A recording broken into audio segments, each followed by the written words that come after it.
Hello, and welcome to the Sunday meditation at the Light Institute of Galisteo and the Sanctuary of Light. For those of you who are joining our meditations for the first time, we divide the meditation into 3 parts. In the first part, we connect with our magnificent higher selves. It's the true essence of our being, our own inner voice, our soul's energy. We have it take form, we have it touch our body, we bring it into our body, and we sit in meditation. Then I'll make a little Om sound, and you can push the button on your apparatus so that you can meditate for as long as you like. In the second part of the meditation, we practice the art of radiance, which is simply drawing beautiful white light in a beam from the cosmos down through the top of your head, bring it all the way down into your stomach. This is the center of your emotional body. And we laser it out from there and across the planet, back up into the cosmos. And we do it with the breath. We breathe in, draw the white light down as we're breathing in. As we exhale, we laser the light out across the planet and back up into the cosmos.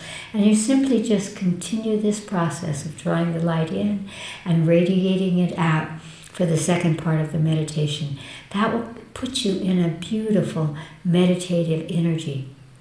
Another sound, and we go to the third part of the meditation. Each week we choose a situation on the planet that we want to focus our meditative, our higher energy towards. And this week, especially since I have been visiting beloveds along the coast of California, along the sea. And so we're going to meditate on the sea. What we do is we ask the sea what frequency of light. It could be the sea anywhere. You might see a sea that's close to where you live, or all the oceans. It doesn't matter, but just focusing on the oceans or the seas. And then we ask the sea what color it needs from us to come into perfect health and balance. Now you can add to that part, what color do you need from me to increase the life force energy in the sea, or to increase the sequestration of carbon down into the sea, or to cool the waters of the oceans so that they can sequester carbon and they can protect life. You can add any of those things if it comes to you to do it. Otherwise, simply what is the color that the sea needs or the oceans need from you to come into perfect balance. And so those are the 3 segments of our first part of the meditation. And we begin with our breath by breathing in through the nose and then exhaling very slowly through the mouth. When we exhale, it draws the brain into a meditative alpha state. And so we'll begin with that. Close your eyes. Breathe in through your nose. Hold at the top. And as if you were whistling, slowly exhale.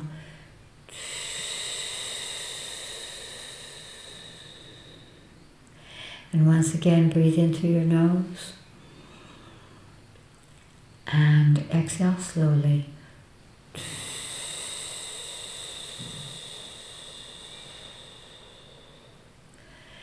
Ask your higher self. It's the intuitive essence of your soul. It's your own inner voice. Ask it to take a form for you, any form. It could be a light, a being, an animal, a tree, an equation. Just ask it to take form now.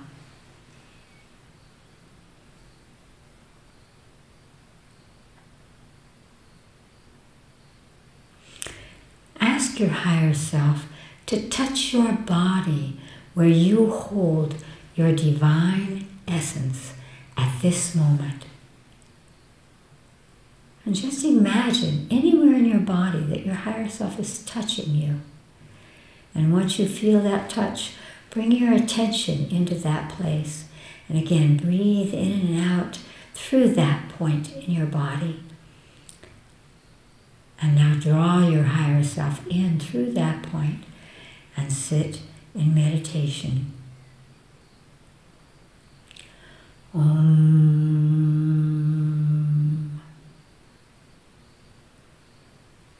Reach up into the cosmos and imagine that you're pulling down a beautiful, pure, white beam of light down through the top of your head, down into your stomach, your solar plexus, and laser that white light out from you across the planet and back up into the sky. And as you inhale, draw it down again. And as you exhale, extend it out, extending out your presence, you're magnifying your presence and your purpose and your gifts across the planet, back into the sky, and just continue to do that, allowing yourself to focus on this breathing in and extending out of light.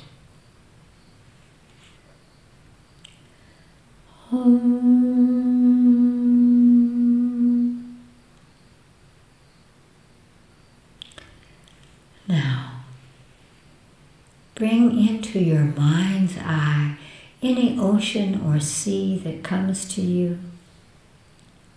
Bring the waters of the oceans, our mother the sea, into your mind's eye. And ask the ocean what frequency of light, what color it needs from you to come into perfect balance and harmony with the environment, with our world.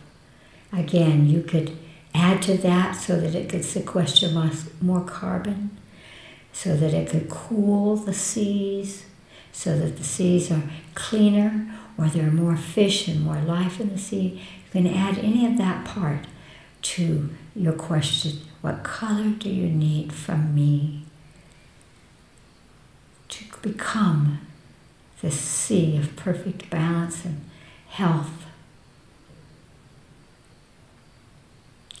Take the first color that comes into your consciousness, and again, reach up into the cosmos and pull exactly that color down through the top of your head, down into your stomach, solar plexus, and imagine that you're just lasering that unending beam of light into the oceans, into the seas of our planet. And feel that that just continues to come down through you, that color, and extending out into the seas. Do it now.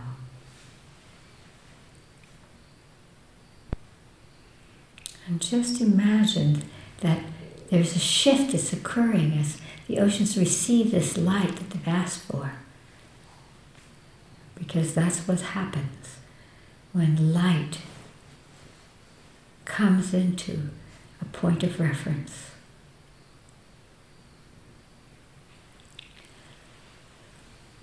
Om.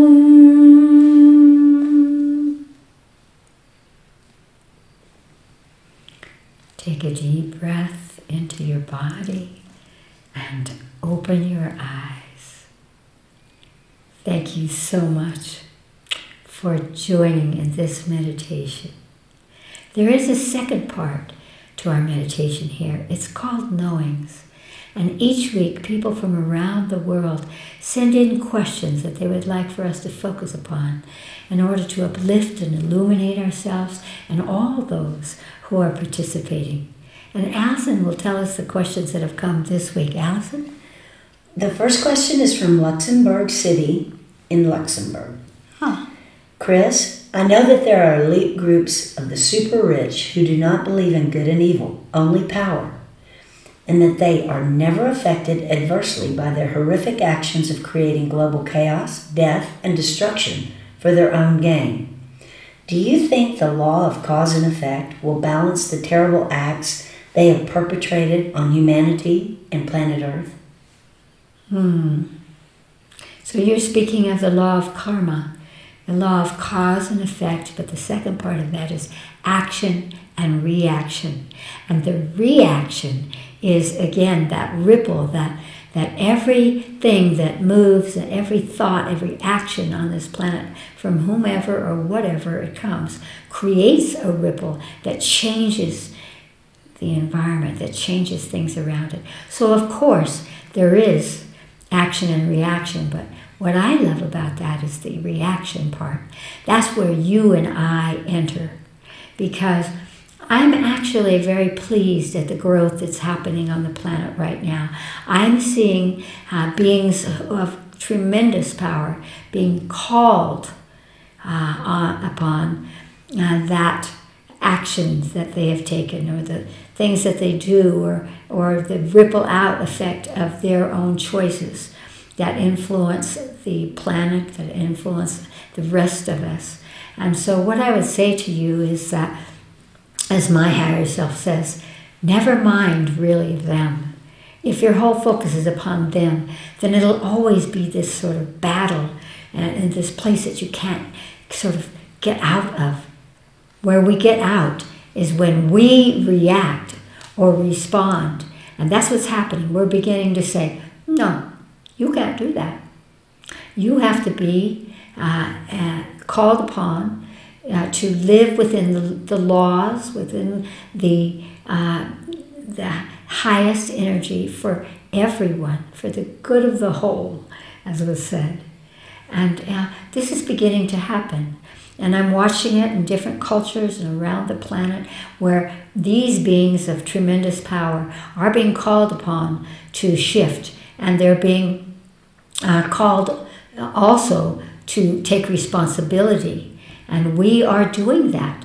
We are saying, no, if you do this, there will be cause and effect, action and reaction. There will be something that comes of what you do. And it may seem like it's too slow for us sometimes, because we think in little increments, but it is happening now. And this is a great blessing that we realize, by the way, that every human has power. And there's a great and powerful energy that comes when we gather together and we say, this is how it needs to be. This is for the good of the whole. And we will uphold that. And we will see that everyone upholds that. That's what's happening. So let it be about us and the strength that we have and the courage we have and that power that we have collectively to begin to influence ourselves what can occur and what cannot occur on this planet. And that will bring a new balance into our lives and into our world. So consider that. Thank you. Allison. The second question is from Eureka Springs, Arkansas, in the U.S.A. Arkansas. Dear Chris, I have heard you mention petty tyrants. I think an employee of mine may be one. She is constantly criticizing everything, and I find myself desperately trying to please her to the point that my life is consumed by this. Will you please give advice on what to do with people like this, and if it is best to let them go?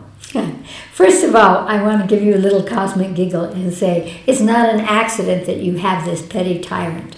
We bring to us from many lifetimes, incarnations of the soul, from many experiences, repetitious energies of things we've experienced emotionally and mentally and physically. And so if you have a petty tyrant in your life, know that there is a place where you and that petty tyrant are linked. And you're the one that can free yourself so that you're not tiptoeing around. You have many options. A very important option is to begin to say, instead of criticizing, is there something good we could think of? Or is there something good that comes from what's happening? You could talk about your own life. For me, I've discovered that when this happens, something good comes for it. And I look for that. And I make that happen. So you could talk about yourself. But there is something very important to understand about getting rid of people or situations so that you're not tiptoeing around, because life was never meant to be carried out by tiptoeing around someone with whom you have invested a relationship. And one of the things that is true, karmically and spiritually, is if you want to get rid of someone, you have to do it not from anger and not from fear, but because you have brought about a balance within yourself. You have said, okay, I'm going to bring what I have to this. So again, speaking your truth is a way of doing that. If you want to let that person go, and that might be a very good idea. But what's very important is to look at exactly how that person triggers you, so that you look inside, where am I holding that trigger that somebody shouts, or that they criticize, or that they're negative? Where am I holding that inside me?